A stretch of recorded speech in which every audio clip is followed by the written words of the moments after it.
ব্যাকলগে বক্তৃতা দিচ্ছেন অক্সফোর্ড বিশ্ববিদ্যালয়ের আমন্ত্রণে, এটা কি হিংসে হচ্ছে সিপিএমের এসএফআই? দেখুন, সীতারাম ইয়েচুরি থেকে আমাদের একাধিক নেতৃত্ব বহুবার এরকম বহু দেশে গিয়েছেন ভাষণ দিতে। ভাষণ দেওয়াটা কোনো বড় কাজ নয়, এবং ভাষণ দিতে গেছেন বলে কোনো দিন এরকম ঢক্কানিনাদ বাজিয়ে কোনো প্রচারও হয়নি, প্রয়োজন মনে করিনি আমরা। কিন্তু আসলে জালিয়াত ডক্টরেট তার তো এ সমস্ত এইটা তো আসলে শুধু বক্তৃতা দিতে যাওয়ার ব্যাপার ছিল না। আগে উনি যিনি সঞ্চালনায় ছিলেন তিনি বলছিলেন যে অমিত মিত্র তার বিশেষ বন্ধু, আমরা এ সমস্ত শুনেছি ওখানে।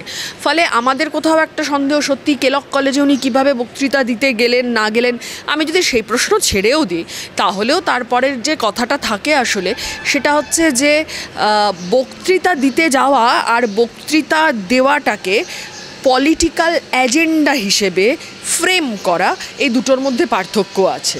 এই যে উনি বক্তৃতা দিতে যাবেন বলে একটা কেলক কলেজ, একটা মানে ধরুন কেউ যদি বলে যে মনীন্দ্রচন্দ্র কলেজে আমার বক্তৃতা আছে, মনীন্দ্রচন্দ্র কলেজ তার মতন করে নিজস্ব ছন্দে চলা একটি কলেজ। মনীন্দ্রচন্দ্র কলেজকে কেউ যদি বলে আমি কলকাতা বিশ্ববিদ্যালয়ে বক্তৃতা দিতে যাচ্ছি, দুটো তো এক হতে পারে না, দুটো তো কোনো দিন এক নয়। ফলে উনি অক্সফোর্ডের নামটা ব্যবহার করলেন কেন?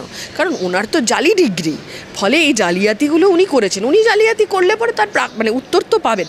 আর এটা উনি জানতেন না যে আর.জি. করের ঘটনা নিয়ে গোটা বিশ্বজুড়ে বিশ্ব আন্দোলিত হয়েছে, আসলে গোটা বিশ্বজুড়ে প্রতিবাদ হয়েছে।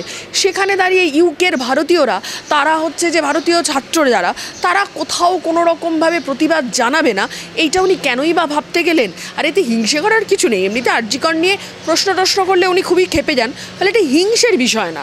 আমাদের কোনো দায় পড়েনি ওনাকে হিংসে করার, কিন্তু উনি রাজ্যের মুখ্যমন্ত্রী, প্রশাসনিক নিয়মতান্ত্রিক প্রশাসনিক প্রধান উনি, এবং এই প্রশাসনিক প্রধানের জায়গায় দাঁড়িয়ে ওনাকে তো উত্তর দিতে হবে ওনার রাজ্যে কী হচ্ছে।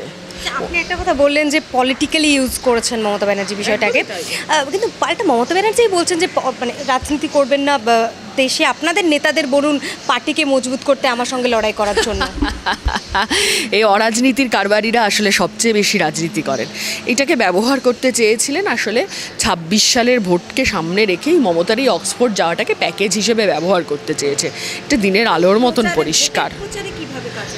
এটা তো ভোটের প্রচারে অতি অবশ্যই কাজে আসবে। ওনার যারা এলিট লেভেলে মেলামেশা আছে, এইটা পোট্রে করার দরকার ছিল ওনার, ওটা পোট্রে করতে গেছিলেন। এলিটদের ভোট কি পাচ্ছেন না মমতা ব্যানার্জি? না দেখুন, মানে এলিট ইন দ্য সেন্স, মানে আমি মানে শিক্ষিত মানে মানুষের কথা বলেছি।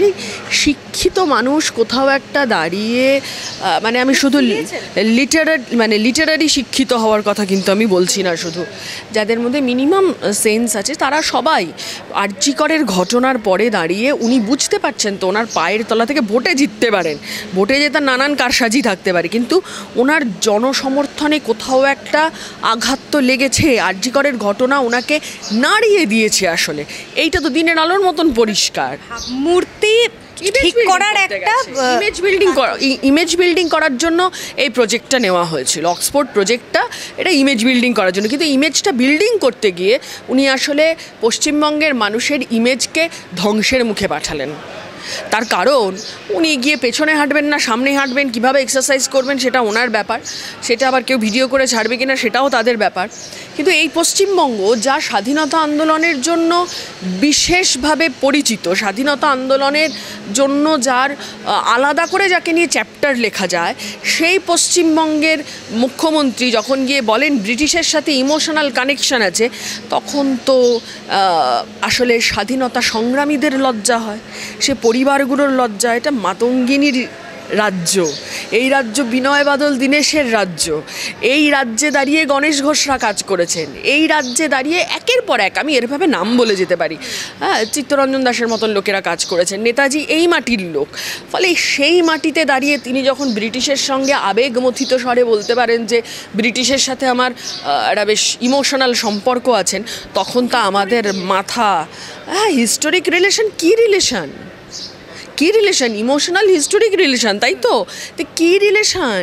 যারা আমাদের দুর্ভিক্ষের মুখে ফেলেছে তাদের সাথে শত্রুতার সম্পর্ক থাকতে পারে, যারা আমাদের পদানত করে রেখেছে তাদের সাথে আমাদের শত্রুতার সম্পর্ক, যারা আমাদের গোটা মানে সেই সময়কালীন যা আমাদের বস্ত্রশিল্পের যা সম্ভার ছিল সেগুলোকে যারা নষ্ট করেছে, তাদের সঙ্গে আমাদের কিসের ইমোশনাল রিলেশন? জুট শিল্প তো একেবারে ধ্বংস হয়ে গেল। এখনের কথা বলছেন না তখনের কথা বলছেন? হ্যাঁ, শুরু তো বটেই। বাংলা ভাগ দিয়ে আসলে জুট শিল্পের ধ্বংস হওয়ার শুরু। বাংলা ভাগ হওয়ার পরে দাঁড়িয়ে জুট শিল্প, তারপরে আমরা দেখেছি যে জুট মানে দেশে উৎপাদিত হচ্ছে, আরেক দেশে তার হচ্ছে যে তৈরি হচ্ছে। তারপর সেন্ট্রাল গভর্নমেন্টের নানান পলিসি আছে, ইন্ডাস্ট্রি নিজেকে আপগ্রেড করার মতন যা যা উপকরণ দরকার ছিল সবটা নিয়েই সমস্যা নানান রকম আছে। ফলে জুট শিল্পের কথা মমতা ব্যানার্জির এই যে প্রসঙ্গে কথা বলছিলাম, দুটো সম্পূর্ণ আলাদা বিষয়, অবশ্যই আলাদা। তবে লাস্ট যে কথাটা বলবো সেটা হচ্ছে আসলে এইটার মধ্যে যে ব্রিটিশকে তিনি আসলে একটা বেশ ব্রিটিশের সাথে ওনার কত ভালো সম্পর্ক, আমাদের কত ভালো সম্পর্ক, এসব যে বলতে চাইলেন না, এটার মধ্যে দিয়ে উনি আবারও প্রমাণ করলেন উনি তৎকালীন স্বাধীনতা সংগ্রামী বিরোধী, স্বাধীনতা সংগ্রাম বিরোধী এবং তার সাথে ব্রিটিশ প্রেমী সংঘ পরিবার, সেই সংঘ পরিবারের তিনি হয়ে কাজ করছেন এবং সংঘ পরিবারের যোগ্য উত্তরসূরি হিসেবে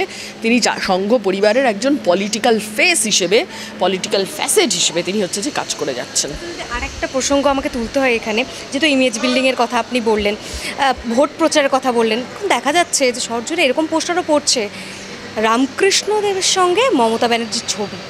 এই যে মনীষীদের ছবি ব্যবহার করা, অন্যদিকে আরএসএস বা বিজেপি তারাও স্বামী বিবেকানন্দের কথা বলছে, নেতাজির ছবি ব্যবহার করছে, তাদের কথা তারা বলছে যে মনীষীদের ব্যবহার কীভাবে? মনীষীদের যারা নিজেদের উদ্দেশ্যে ব্যবহার করতে চায়, তাদের কথা বিকৃত করতে চায়, তাদেরকে ধিক্কার জানানো ছাড়া অন্য কিছু বলার নেই। এরা আসলে নিন্দিত হওয়ার যোগ্য। স্বামী বিবেকানন্দর অর্ধেক কথা যারা বলে, তারা স্বামী বিবেকানন্দকে পুরোটা তুলে ধরতে আসলে ভয় পায়, তারা চণ্ডাল ভারতের কথা বলতে ভয় পায়।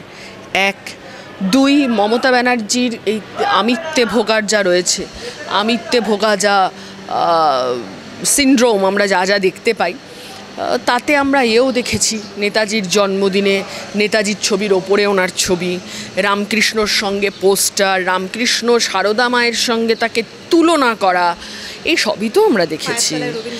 পায়ের তলায় রবীন্দ্রনাথ, এরকম কত বলবো, বলতে গেলে শেষ হবে না। এই মুখ্যমন্ত্রী আসলে বাংলার লজ্জা।